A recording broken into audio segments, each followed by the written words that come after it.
নির্বাচন ব্যাহত করার মতো কোনো শক্তি নেই বলে আশ্বস্ত করেছেন পুলিশ মহাপরিদর্শক বাহরুল আলম। তার দাবি, সার্বিক আইনশৃঙ্খলা পরিস্থিতি সন্তোষজনক। ভোটের দিন যে কোনো পরিস্থিতি নিয়ন্ত্রণে সব ধরনের প্রস্তুতি রয়েছে।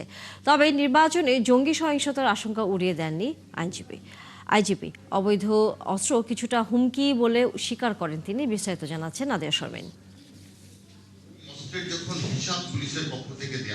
মঙ্গলবার DMP central command and control সেন্টারে নির্বাচনী নিরাপত্তা ব্যবস্থার চিত্র তুলে ধরেন আইজিপি। তিনি জানান 1,87,000-এর বেশি পুলিশ সদস্য নির্বাচনে দায়িত্ব পালন করবেন। থাকবে আনসারও। 80-90 ভাগ কেন্দ্রে সিসি ক্যামেরা লাগানো হয়েছে। ঝুঁকিপূর্ণ কেন্দ্রে বডিওন ক্যামেরা, আর জেলায় সক্ষমতা অনুযায়ী ব্যবহার করা হবে ড্রোন ক্যামেরা।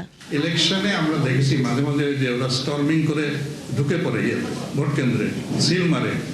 এটাকে যদি মব বলে চিরকালই ছিল, আজকে নতুন না। কিন্তু এইবার not a single incident will happen. আমরা যেটা ইলেকশন কমিশন বলেছে, যদি পরে আমি ভোট কেন্দ্র বন্ধ করে দেবো, একটা কেন্দ্র বন্ধের জন্য আসনই বন্ধ করে দেবো। পুলিশ প্রধান জানান, তফসিল ঘোষণার পর কয়েকটি নির্বাচনী সহিংসতা হয়েছে। মোট 317টি সহিংস ঘটনা ঘটেছে। তবে তার মতে ভোট ব্যাহত হওয়ার কোনো আশঙ্কা নেই। কোথাও একটা ক্রাইম হতে পারে, একটা ডাকাতি হয়ে যেতে পারে, একটা খুন হয়ে যেতে পারে, কিন্তু ইলেকশন রিজার্ভ করতে পারবে না। পুলিশের বর্তমান অবস্থা নিয়েও আত্মবিশ্বাসী তিনি। পুলিশ সক্ষম কিনা 1000%। নির্বাচনে উগ্রপন্থীদের হামলার আশঙ্কার বিষয়ে তিনি জানান, কেরানীগঞ্জের ঘটনার পর পুরো বাংলাদেশে তাদের নেটওয়ার্ক থামিয়ে দেওয়া হয়েছে।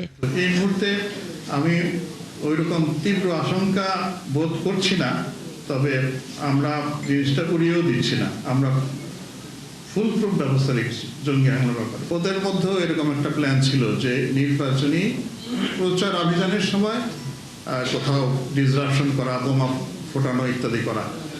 সেইটা অন্তত ইলেকশন তো প্রচার গতকাল শেষ হয়ে গেছে, মানে আমরা রিলিভ। 5 আগস্ট লুট হওয়া অস্ত্রের কিছু এখনো উদ্ধার হয়নি। ভোটের আগে দেশের বাইরে থেকেও ঢুকেছে কিছু অস্ত্র। এতে কিছুটা হুমকি দেখছেন আইজিপি। যে কোনো অস্ত্রই থ্রেট, এখন সেগুলো মোকাবেলার জন্য আমরা এইবার মনে হয় একটা প্রায় ফুল প্রুফ একটা ব্যবস্থা রেখেছি।